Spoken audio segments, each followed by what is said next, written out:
आज के इस वीडियो में हम बात करेंगे कि अनवांटेड किट, मिफिजेस्ट किट या एमटीपी लेने के बाद में आपका पीरियड एक बार आ गया, आके बंद हो गया और 8-10 दिन या 15 दिन के बाद में फिर से आपका पीरियड आ गया, तो डबल से पीरियड आने के क्या कारण होते हैं और ऐसी कंडीशन में आप क्या कर सकते हैं, इसी के बारे में वीडियो में डिटेल में जानेंगे। तो वीडियो को पूरा जरूर देखिए आप लोग। और अगर आपको किट खाने के बाद में कोई भी प्रॉब्लम होती है तो उसके लिए हमारी ऑनलाइन कंसल्टेशन अवेलेबल है। अपॉइंटमेंट बुक करके आप हमसे बात कर सकते हैं।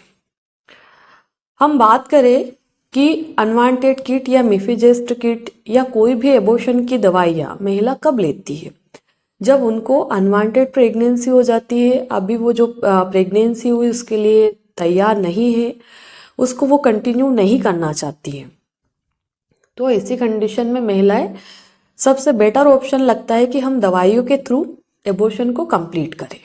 और ये सही भी है, क्योंकि हर एक पेशेंट सर्जरी नहीं करवा सकता है, मीन्स डीएनसी या सर्जिकल एबॉर्शन के लिए एग्री नहीं होता है। उसमें खर्च भी काफ़ी ज़्यादा होता है, जो कि हर किसी के लिए अफोर्डेबल नहीं होता है। मेडिसिन काफ़ी सस्ती होती है और 95% तक केस मेडिसिन से क्लियर हो सकता है।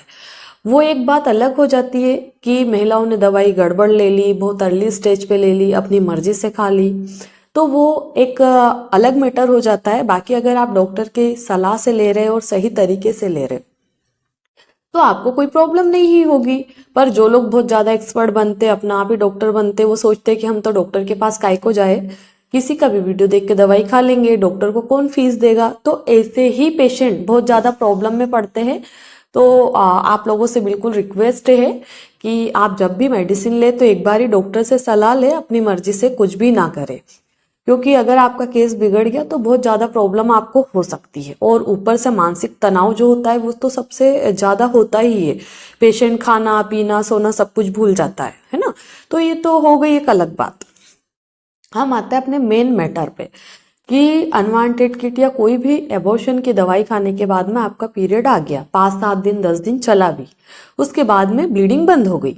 ब्लीडिंग 8 दिन बंद रही, 10 दिन या 15 दिन, उसके बाद में फिर से आपको पीरियड्स आना चालू हो गए। अभी जो पीरियड आए, हो सकता है कि नॉर्मली पीरियड जैसे आ रहे, स्पॉटिंग हो रही है या फिर बहुत ज़्यादा ब्लीडिंग हो रही है, उसमें क्लोट्स आ रहे हैं। तो इसका क्या कारण हो सकता है? तो इसका सबसे पहला कारण तो होता है कि या तो आपका एबॉर्शन कंप्लीट नहीं हुआ, कुछ क्लोट्स बच गए थे जो कि वापस से निकलना चाहते हैं, इसीलिए ब्लीडिंग स्टार्ट हुई है। साथ ही में अगर आपको पेट के निचले हिस्से में यानी कि लोअर एब्डोमिनल में पेड़ों में दर्द है, तो इससे हम एक सीधा सीधा आइडिया लगा सकते हैं कि अभी तक आपको टुकड़े अंदर भरे हुए थे, जिसके कारण आपकी ब्लीडिंग फिर से चालू हुई। ऐसी कंडीशन में आपको डॉक्टर से सलाह लेनी चाहिए। अगर आपको बहुत ज़्यादा ब्लीडिंग हो रही तो ब्लीडिंग कम करने की दवाई भी लेनी चाहिए। और ऐसी कंडीशन में सबसे बेस्ट ऑप्शन होता है कि आपको अल्ट्रासाउंड करवाना चाहिए, यानी कि सोनोग्राफी करवाना चाहिए। उसमें देखा जाता है कि आपका एबॉर्शन कंप्लीट हुआ कि नहीं हुआ। मान लीजिए अगर उसमें आता है कि इनकम्प्लीट एबॉर्शन है या फिर आरपीओसी है, कुछ क्लोट्स रह गए हैं या ब्लड के थक्के अंदर जमे हुए हैं, तो उनका साइज देखा जाता है कितने हैं।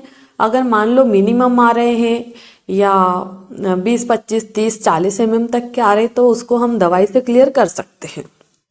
पर अगर आपके केस में बहुत ज़्यादा हेवी ब्लीडिंग हो रही, दवाई देने से भी क्लियर नहीं हो रहा या ब्लीडिंग कंट्रोल नहीं हो पा रही, तो ऐसे कंडीशन में आपको इमीडिएटली हॉस्पिटल में एडमिट होकर डीएनसी करवा लेना चाहिए, यानी कि सर्जिकल एबॉर्शन करवा लेना चाहिए, जिससे कि बॉडी का ब्लड लॉस ना हो और पेशेंट भी बहुत ज़्यादा वीक ना हो।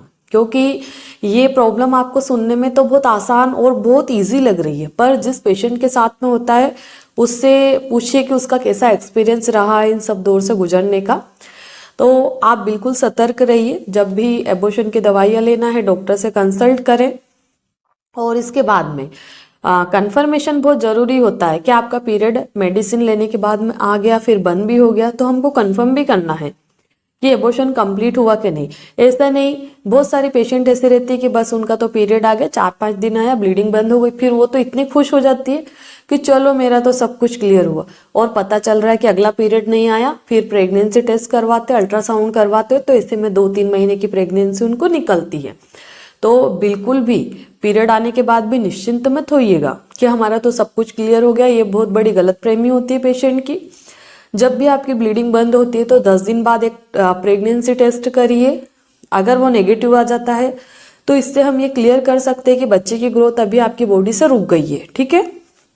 पर अगर आपका टेस्ट क्लियर पॉजिटिव आ रहा, दोनों लाइनें डार्क आ रही, तो फिर ऐसे में आपको सोचने वाली बात है, डॉक्टर से सलाह लेनी चाहिए। डॉक्टर आपको अल्ट्रासाउंड करवाएगा, बीटा एचसीजी टेस्ट करवाएगा, फिर देखेगा मैच करके कि क्या कंडीशन है।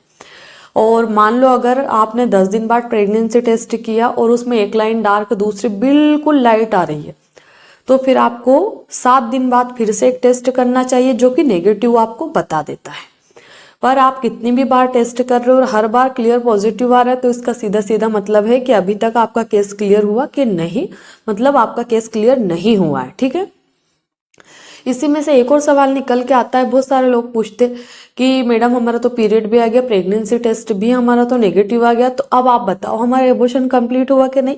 तो देखिए, हम प्रेगनेंसी टेस्ट से यानी कि यूरिन टेस्ट से सिर्फ ये पता कर सकते हैं कि आपकी बॉडी में बच्चे की ग्रोथ जो हो रही थी वो हो रही है या बंद हो गई। अगर आपकी बॉडी में बच्चे की ग्रोथ नहीं हो रही, रुक गई है, तो वो टेस्ट आपका नेगेटिव आ जाएगा। पर अगर बच्चे की ग्रोथ अच्छी खासी हो रही, बच्चा बिल्कुल कंटिन्यू है, तो आपका टेस्ट कभी भी नेगेटिव नहीं आएगा। बहुत सारे केसेस ऐसे रहते हैं जिसमें कि वो नेगेटिव आ जाता है, पर वो कंडीशन पे डिपेंड करता है। पर एबॉर्शन के केस में कभी भी ऐसा नहीं होता है कि बच्चा अंदर जिंदा हो, ग्रोथ हो रही हो और आपका टेस्ट नेगेटिव आ जाए, पॉसिबल ही नहीं है, ठीक है।